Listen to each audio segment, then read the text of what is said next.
Welcome everybody to a special edition of Make It Make Sense. I'm so thankful for you joining us. I am thankful for you being here with us. I'm thankful, frankly, that you're still here and alive and hopefully doing the Lord's work somewhere, somehow. But if you have been under a rock, then I'm talking to you when I say that a day ago, this administration, Trump got his war, y'all, because he directed the military to execute strikes on nuclear sites. I sound like George Bush right there. Ugh. Not nuclear, but nuclear sites in Iran, 3 of them. And what happened because of that? The jury is out. What we need to do now because of that, the jury is out. How we got here, the jury is out, because I remember this conversation, this discussion of what we should do about Iran. I remember that back to GW and before GW to just George. That was a Bridgerton reference, but whatever. Many presidents have tried to figure this out, have been unable to do so, but we're here now. And this president, the madman y'all elected, has gone ahead, pulled the trigger. And now he says we've obliterated Iran's capacity for nuclear weapons. Is that true? I don't know. He says, Marco Rubio says, Pete Hegseth, the Fox News / reality TV star, says, oh, nothing left. And then in the same conversation, they also say, but if there is anything left to do, it will be quick. They say that we have dramatically decreased the likelihood of a threat of nuclear weapons from Iran. What we can all agree on is Iran should not have nuclear weapons. What I think none of us can agree on is the what, the where, the when, the how of getting rid of them. That's why 4 prior administrations had the same capabilities and did not do this act, including Trump the first term. But that's the extent of my knowledge. I promise you all, when I don't know everything, I bring somebody else in who does. And tonight, that's Dr. Nola Haynes. She is a national security expert, PhD, Georgetown professor, analyst on Roland Martin Unfiltered and other places. And you know what? She's a friend of the show because this is not her first, her 4th, or 15th time being with us. Can you please help me welcome Dr. Nola? Hand claps for Dr. Nola. I love you, girl. I love you so much. And hey, thank you for being willing to come on tonight on such a serious night. I'm thankful that I am also able to converse with you direct one-on-one, but also in our million chats where we talk. And so I know that, frankly, I'm gonna say this, you might disagree with me, but I'm gonna say this, and then this is where our conversation can start. In the past 24 hours, I feel like you've been the calmest you've ever been in terms of delivering information and analysis since I've known you, because you told us all of this. You told us every last bit of this was coming. And so I felt like when we were all on our million chats, we're not going to say where the chats are, we're not going to talk about it tonight, but when we were all on our group chats, like, you were like, oh, okay, I'm going to give you what I said 3 days ago. I'm going to give you what I said 30 days ago. I'm gonna give you what I said 2 months ago, and you just let us sit with it because for people like you who are national security experts, we knew this was coming. Absolutely. And this isn't my first war rodeo. I got my training wheels during Ukraine and Russia, and that was my major introduction to national media. So I really had to learn how to, first of all, if I keep calm, people that are watching and listening are going to keep calm. I cannot tell you how many text messages I received last night, how many DMs I received from typically very calm and rational people, very worried about World War III. And I just remember, I just heard my mama's voice in my head, like, baby girl, you were meant for this moment. Like you were that person. So, being called to do this in many ways, which is a very strange ministry to have, I understand that keep it calm, and offering detail and facts is what's needed right now and not hysteria. Right, right. Absolutely. Keep it calm. But in the keep it calm, there's some real ish going on, Mm-hmm. Nola. And you and I have been on so many shows at the same time, same place, in the same studio where you've talked about, but what if this happens? But what if that happens? And I'm recalling an election night not so long ago where you were talking about the difference between having someone in power who recognizes the international threats, the global threats that affect our domestic security, and having somebody who doesn't. Please explain.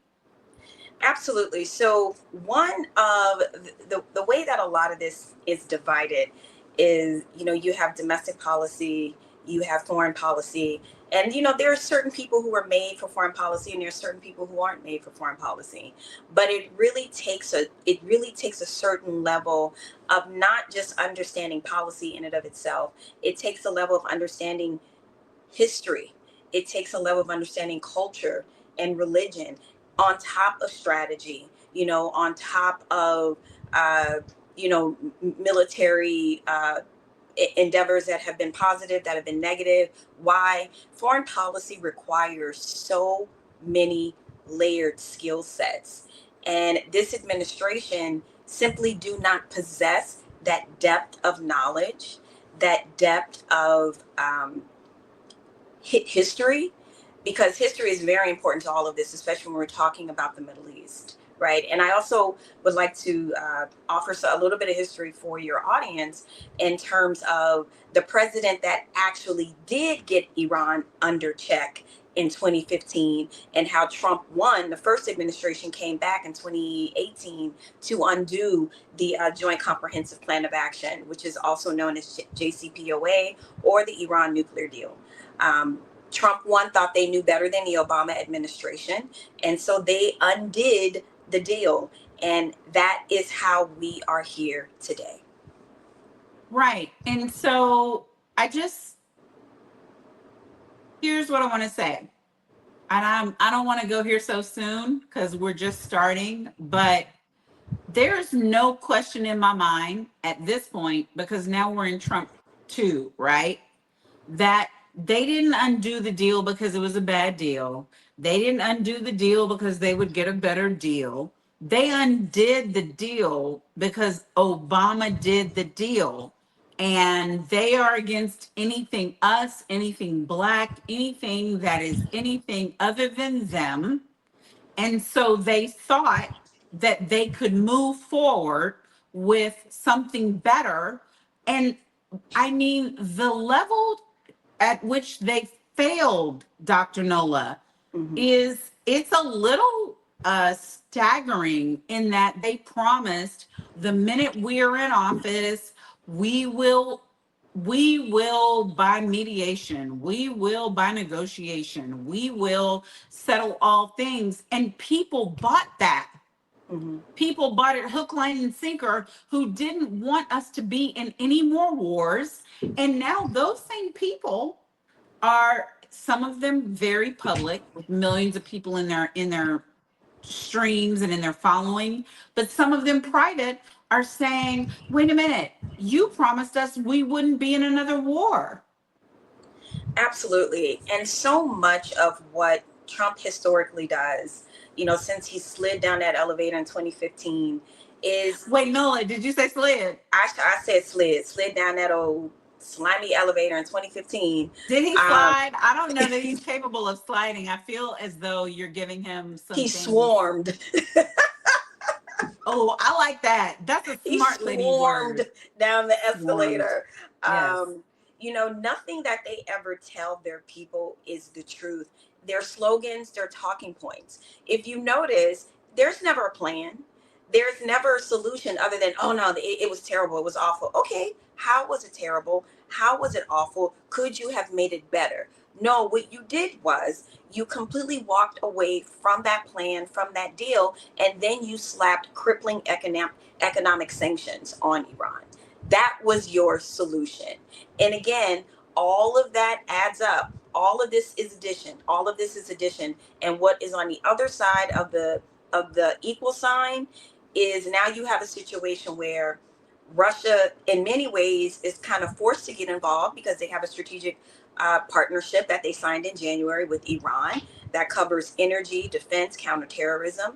And then you have China, who has a stake in all of this because they get most of their gas and crude oil from Iran, and they typically they align with Russia on a lot of things, and this is one of the areas to which Beijing aligns with Russia and Iran. So you have this potential, not just for this regional instability, but you're talking about some very big global powers. Like I keep saying, Iran has friends.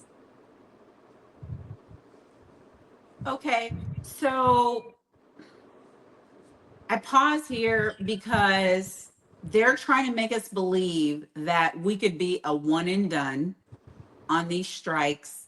And it's obvious to me, though it may not be to others, that even while they're saying it, even while Trump was saying it, he said, and if you don't, then we'll have to, right? And then Marco Rubio is coming out and saying, we have greatly crippled them, which is different than what his boss said, which is that we obliterated them.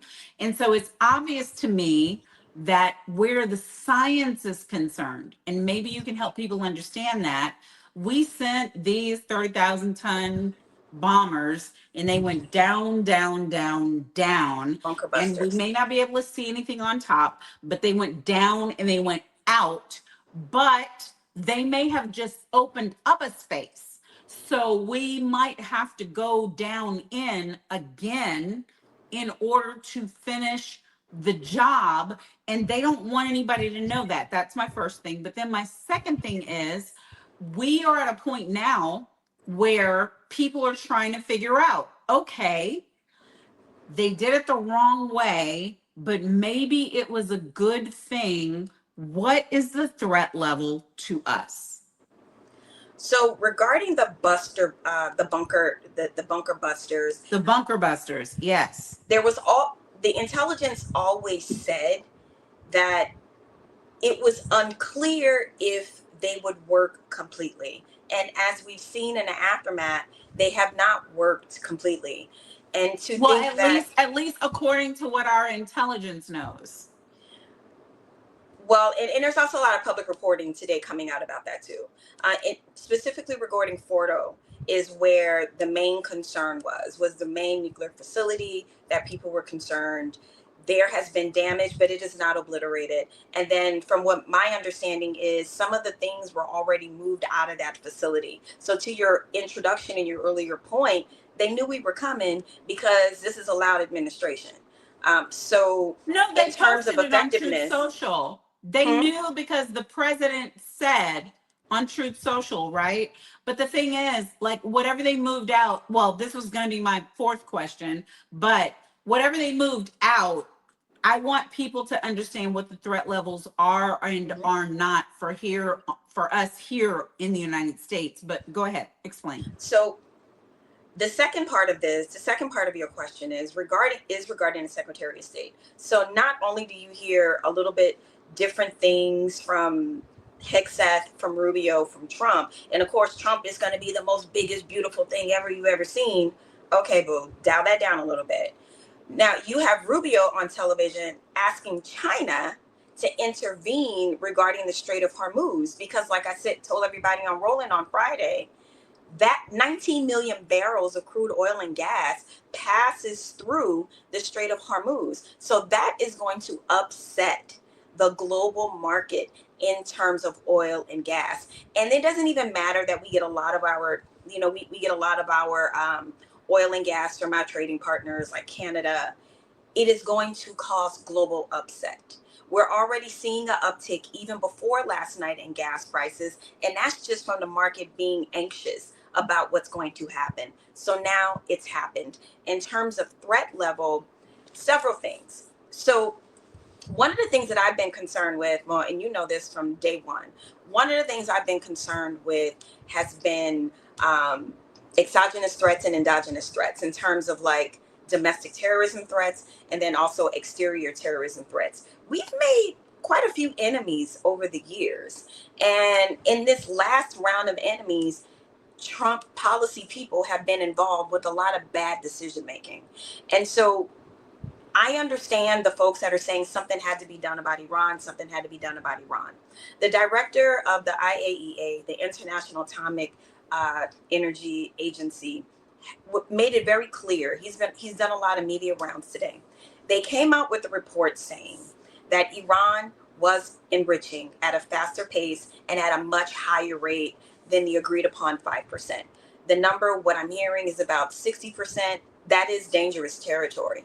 However, the report also said there was no evidence from their inspection that they actually had a weapon. So because they didn't have it. They didn't have it. So a few things can Because they didn't happen. have it. Now they might hurry and rush to get one. Well, I think now what may happen is somebody may just give them one. Or maybe that. Yeah. Or maybe that. What I'm saying is we did not make a lot of friends with this move, which is why they're out doing the rounds today. They're trying to convince people that this was the right thing to do.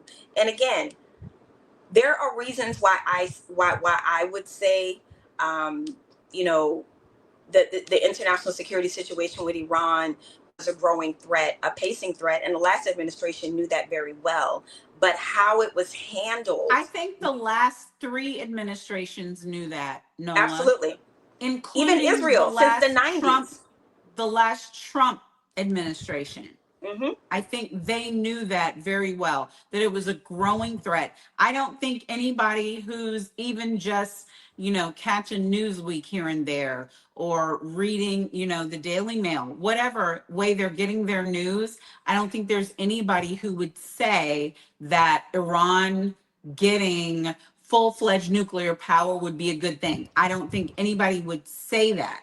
So everybody who desires peace is in agreement that they should not have or should not be able to reach that level. But what I'm concerned about is that because we have done the hurry up, because we have rushed things along, that now for our troops who are abroad, Yes. for our locations that are abroad, we are in a significant threat. And then there are many people who are worried about whether we should be concerned at home, whether that concern is terror or whether that concern is actual strikes from abroad. Can you let us know what the threats are? So today, DHS, they issued a very soft warning that there could be low-level Iran hacktivist threats inside of the United States. So cybersecurity is always under threat, but considering what happened, the threat level has been raised. Wait, no, say that again, Nola, because people don't know what hacktivist means. No, I'm just being serious. Like, I'm it tracking you means as you're saying it, because people in my chats and in online, I see people saying we're sitting ducks, right? That they are going to come back against us and come back hard. And I'm thinking, well, they don't have a nuclear program. They had a nuclear enriching program, which we have weakened, if we have not destroyed, taken nothing away from Trump. We did that, whether it was wise or not. It looks like that has happened. So I'm concerned about troops that are abroad, stations and bases that are abroad, et cetera, all of our plants, et cetera, abroad. But people are thinking that they can actually just send missiles over here and blow us up. I believe that that's not correct. You can correct me if that's wrong, but then also there are concerns about increased terror threats at home and an alert for that at home, because if they can't reach all the way from Iran and get to the United States with a bomb, then there are other things they can do. Tell us. So a hacktivist is an activist hacker, and in certain parts of the country, hacking is efficient and it is a great way to attack a country, mostly because it's cheap. It's one tool that Russia leans on a great deal. Now, all the things that you just said, absolutely. Worried about, our bases around the world, are our troops safe? I think by now they have enough. Um, they have enough warning to start preparing for something like that. What I think about are the other actors. What I think about is how will Russia respond? What will Russia and China collectively do, possibly? So it's there are these direct things, cyber hacking, danger to our troops, the price of gas rising, but it doesn't stop there. I want to just provide a little bit of context because a lot of people are having a hard time understanding what else is going on beyond just trying to get rid of Iran's nuclear program. Like, why and why now? I am not one of those people who I think, oh, this is a distraction, is kind of a lazy thing to always say. There are certain things that are going on here. Pete Hegseth said the first thing this morning is that U.S. deterrence is back. Now, deterrence is typically in opposition to diplomacy, which is what most administrations believe in. And regarding Iran and Israel, American presidents have intervened over time to keep Israel at bay from not enacting the plan that they did last week. Okay, so what's going on here?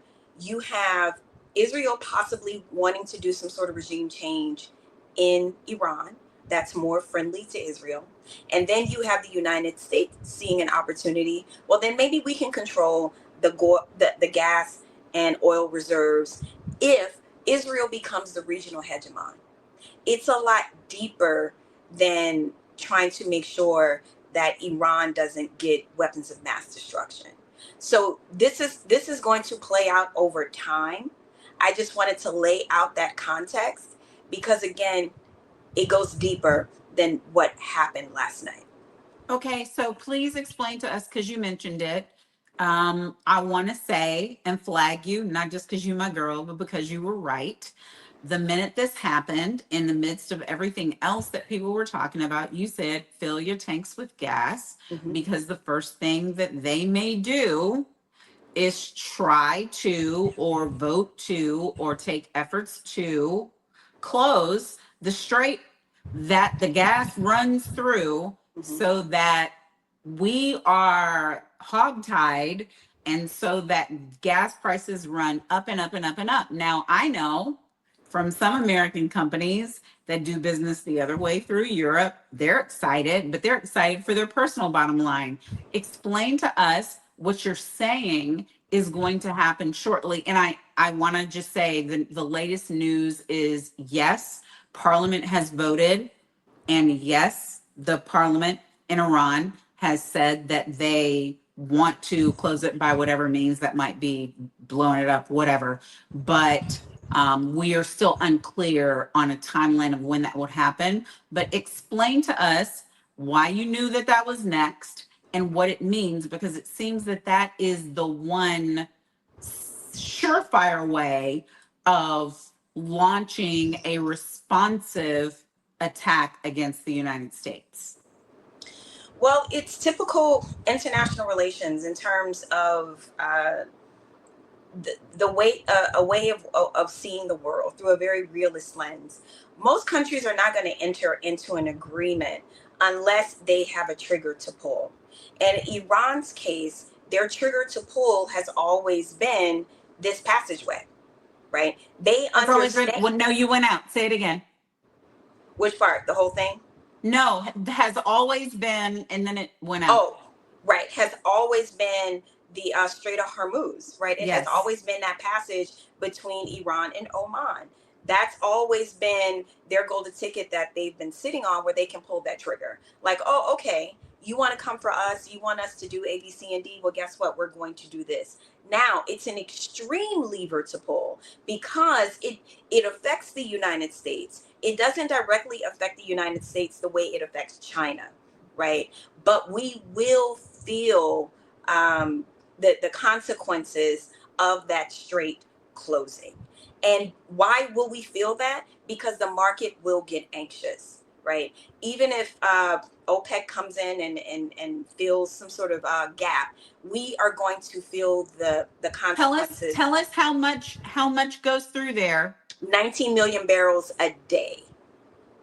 A day. And Iran produces somewhere between 2 billion barrels a day.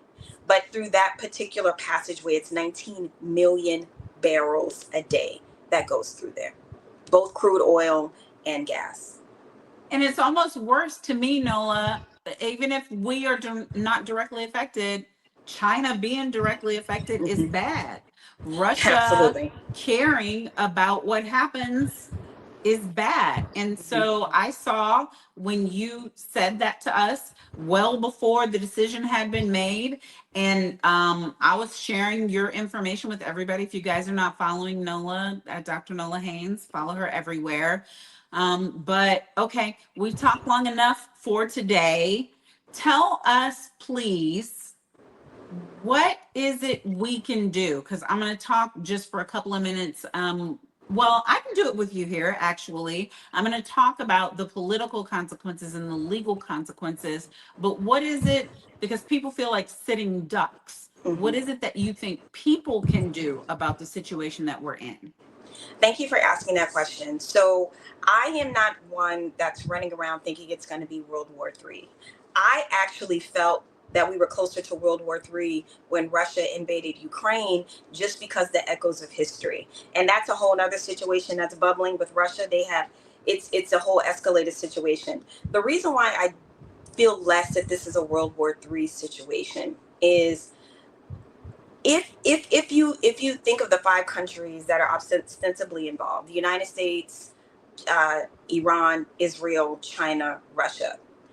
Iran cannot afford a long-term World War III type war.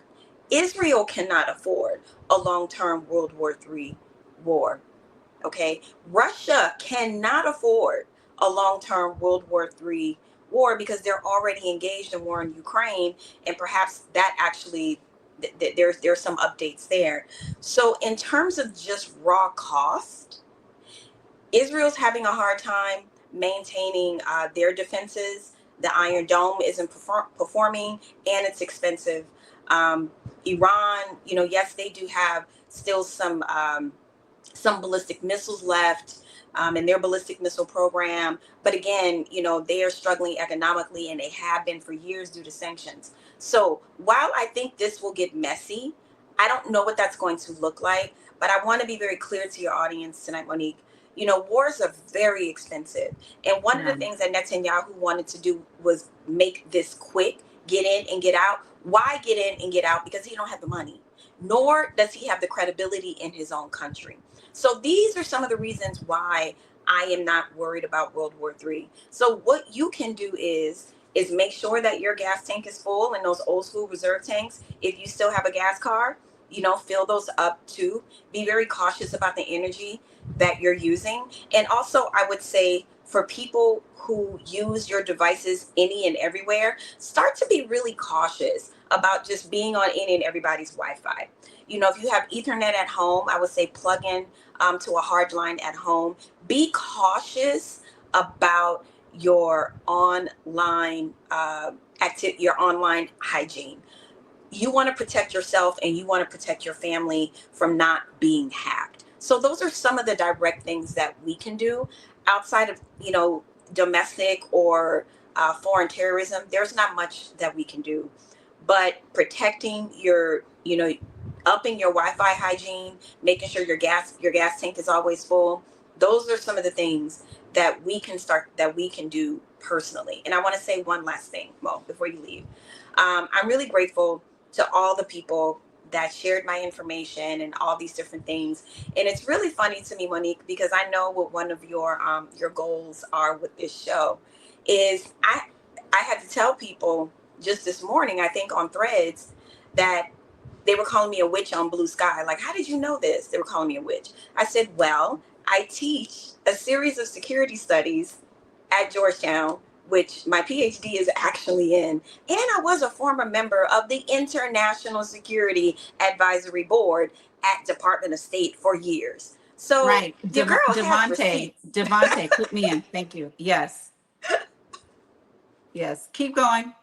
No, I'm just saying, like, this is not witchcraft. Yes, I'm from New Orleans, but I'm not sitting around, with a crystal over a map trying to, No, no, no. magically figure it out. That's what expertise and education and time in the industry will give you. And I think people need to know that there are people who look like you and me, um, of the same sex, Hmm. who have this level of expertise and qualifications and are qualified to teach on the subject. And so, yes, that's a goal of mine. I'm not trying to introduce Dr. Nola Haynes. She's long been, she done been introduced, child. If you just find out about her, you're late, but welcome to the party.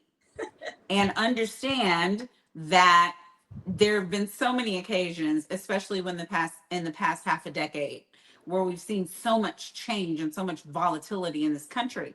I've been right there with you, Nola, Yep. and you have been always trying to bring us back or remind us what it means on the global stage, what it means for national security, what it means when we're picking these leaders. And we've been through some hard ass nights together, girl. Yep. I mean, We some sure have. very difficult times because you were right about it. And Kamala Hmm. was right about it, and Hillary was right about it, and now we're seeing it. Yep. And so, for those of you who voted thinking you were keeping yourself and your children and grandchildren out of needless, senseless wars by voting for this madman, congratulations. Yeah, absolutely. And I will just say that none of this work is easy, Mo. Keeping the dam up is not easy. And the thing that breaks my heart, so many of my colleagues in the last administration, how hard they worked to Yeah. keep these dams up, Yeah. and no one believed them. Yeah. So anyhow, we can talk about that at a different time. But everyone, Mhm. Instagram, Bluesky, Threads at Nola Haynes. Follow Yes. me, subscribe. I have a very fun project coming on Substack, and I will make that announcement very soon. And we will look forward to the announcement. I love you, girl. Thank Love you you, too. Nola, for joining us. Dr. Nola Haynes, everyone. Thank you. So, guys, I give you the best. Nola teaches right now at Georgetown. She has worked in this area for many years. She's an expert. She's a PhD. She is a national security, not just expert, but enthusiast. She loves the work. She's worked for prior administrations and been an advisor on national security councils. And, she is available to us to understand what's happening and to make our decisions accordingly. People are asking, I've been getting a lot of just DMs and messages. They should impeach him. He did the wrong thing. Yeah, yeah, yeah. So here's my very short on the legal and political of it. Yep, you're right. And so what? You're right. And so what? He's not going to be impeached, beloveds. Not with this Congress. This Congress that some of you voted for and some of you refrained from voting, stayed home, stayed on the couch. And so now we have it. We got like a vote shy in the House and a few votes shy in the Senate. It's not going to happen. Impeaching someone means to call the question. We won't even get to the question. Not even though you see all these maggots, all these MAGA enthusiasts who are upset right now. Tucker Carlson's upset. Candace Owens is upset. MGT, whatever her name is, MTG, she's upset. So many people are worked up because there was a promise of there wouldn't be another war, there wouldn't be another incursion. Why are we getting in other people's business? People, some legitimately voted for him because of that. People, some use that as their reason to justify their vote when they really just didn't want to vote for the black lady. We know what the score is, but what I'm here to tell you is he's not going to be removed from office. He's not going to be charged federally because the Supreme Court has already said that he can commit whatever crime in office and that he shall not be charged for it and brought to answer for it while he is the president or after he's president for the crimes he committed while he was president. So I agree with Senator Markley, who said that is not where we should be putting our focus right now. That would be distraction. That would be diversion. We need to be focusing on ways that Congress can assert, reassert, or take control again of war powers. We need to figure out, as I've said to you guys many times, exactly how much Constitution we have left.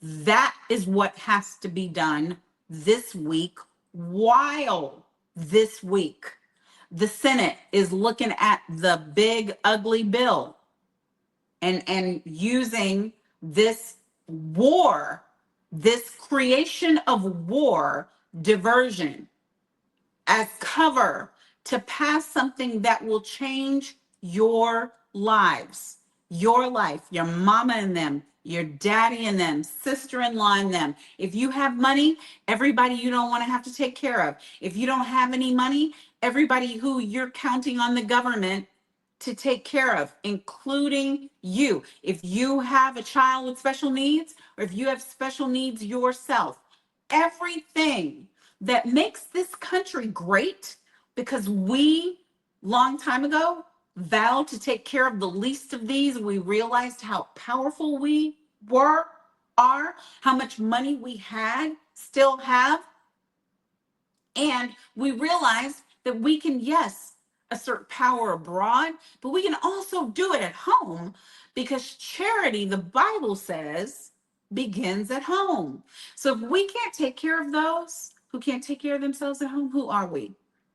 That's what's going on in the Capitol this week. And we need you to still understand that that's what's happening. Even though we have an increased terror threat, we've been there before, remember? We've survived it.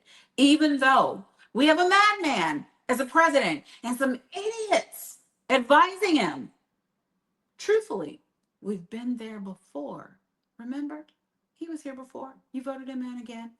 Maybe you didn't. Maybe you just stayed home. Doesn't matter. We've been here before.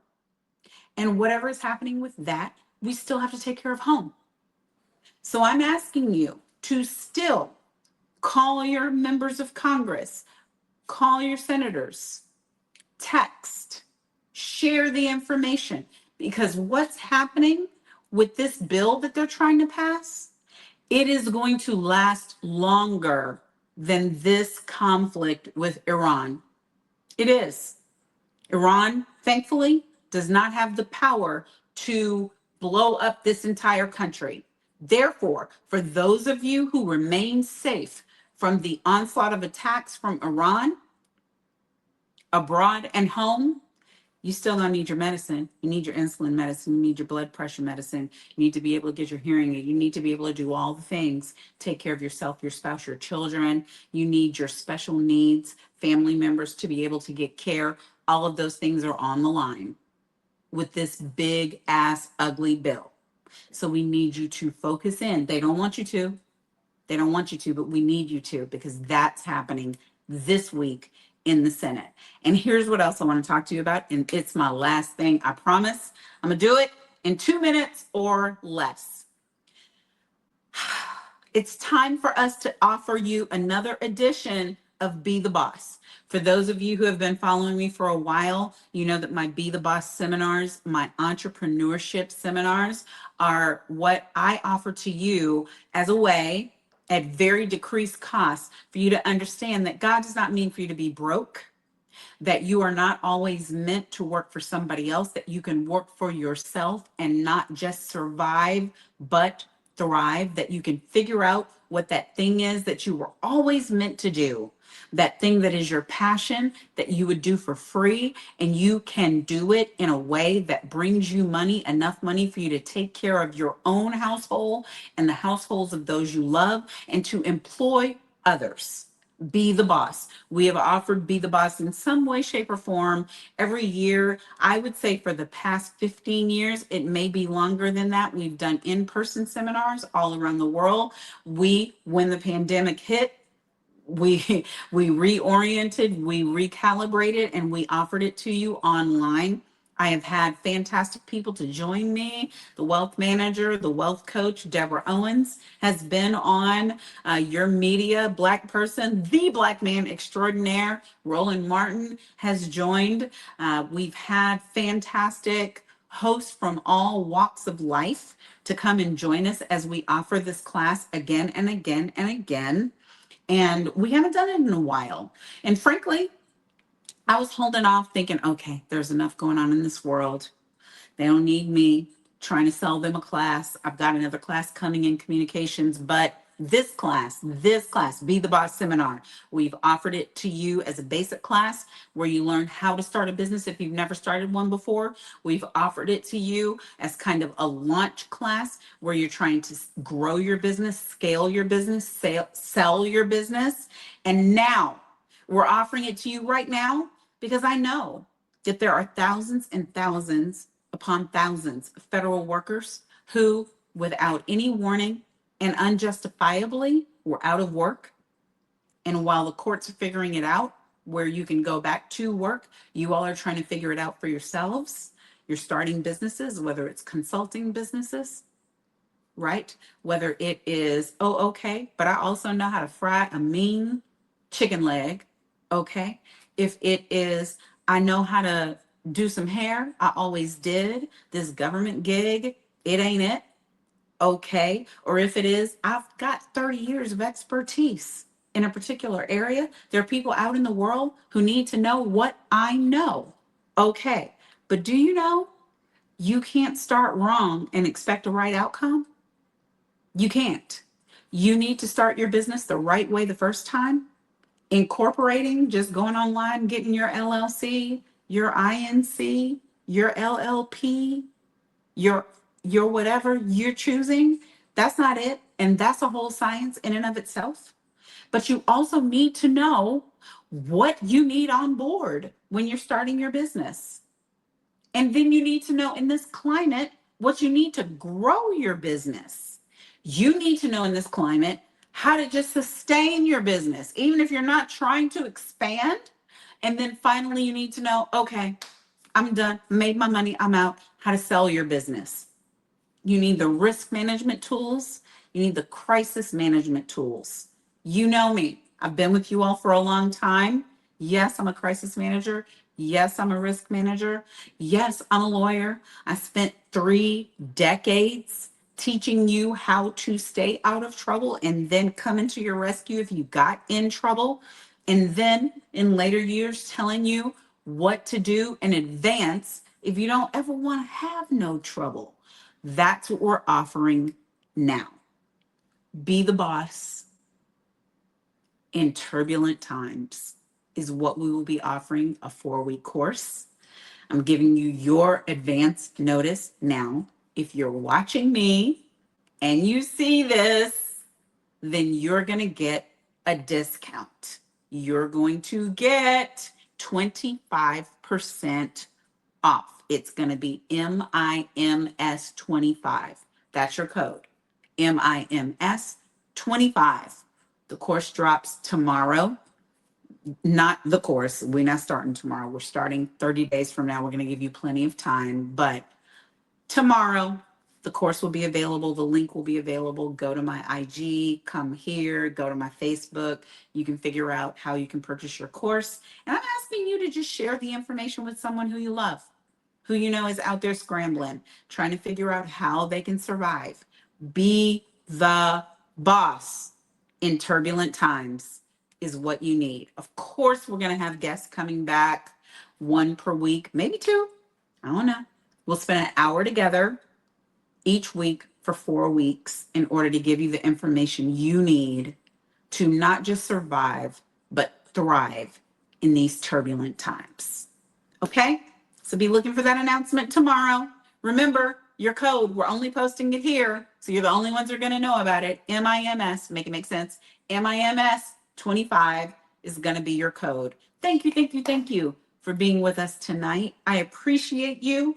If you've seen it scrolling along the bottom of the screen, then you know independent media, that's a bag, child. That's not anything we do on our own. There's a producer this very night who is helping me to stay on the air. We have guests. We have research. We want to bring you more. We want to bring you in-depth analysis. We want to bring you one-on-one experts in the field. We want to bring you some special VIP stuff. We can't do it without you.